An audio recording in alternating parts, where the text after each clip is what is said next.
Finally, women, let's have a talk. This is what you wanted, so I'm making a video for you and not for the guys.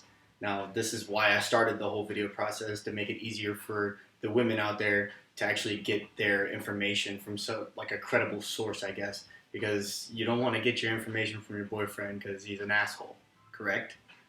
Now we're on the same page. So first off, what you're gonna have to do to calculate your daily caloric intake is the same thing that the guy's gonna do. So you can even help him out with this. So you're gonna take your body weight and you're gonna multiply that by 12.5. That's gonna give you your resting day caloric intake. That's your bare minimum. If you're sitting on your butt the whole day, watching him lift weights over there, and you don't feel like doing anything, that's your caloric intake for the day. So from there, we'll talk about your body fat percentage. Now, your body fat percentage, you can get that a couple different ways. You can go to a fitness center or a gym, or if you're in the military, you can go on base and get tapered. That's one way to do it. A lot of places will also do a bod pod, which looks like this big giant egg that you sit inside, and it's actually going to give you an accurate representation of what your body fat percentage is, so that you can go on from there. Now we'll talk about, for most athletes in the female world, you're going to be around 14 to 20% body fat percentage. For optimal fitness, it's going to be about 21 to 24, and the average female is going to be about 25 to 30. Now I say average because that's what most people are if they're sedentary. They are not doing anything whatsoever. But if you want to be athletic looking, you're going to be around like an 18 to 24%. You're going to be on that lower scale.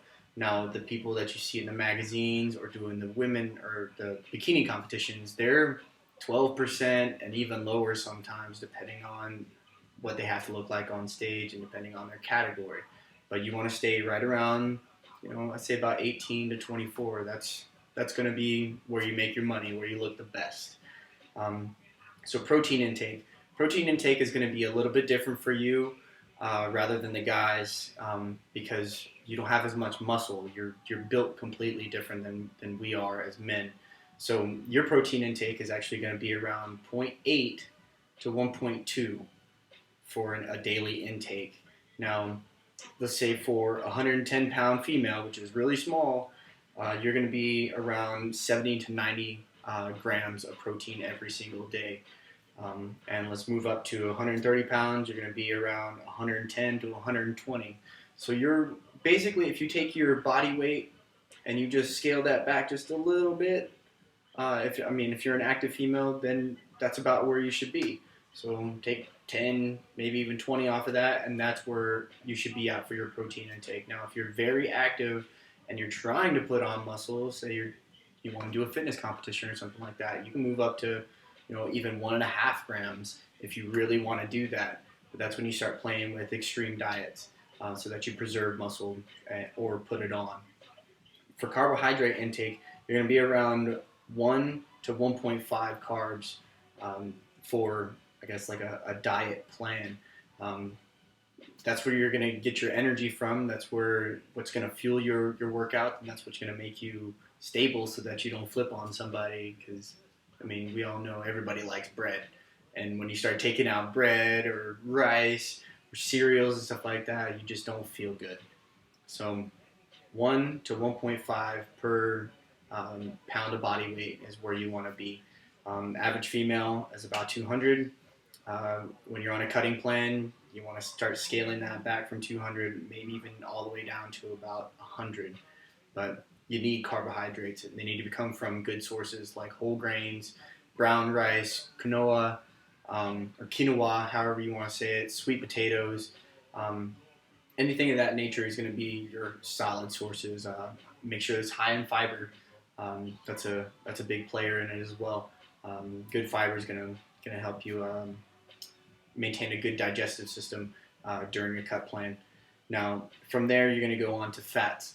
Fats is going to be another really important role in that because, once again, you're going to get your energy sources straight off from your fats. It's going to keep you sane, and it's going to keep you on a cutting plan because that's where you're going to be, getting what you need.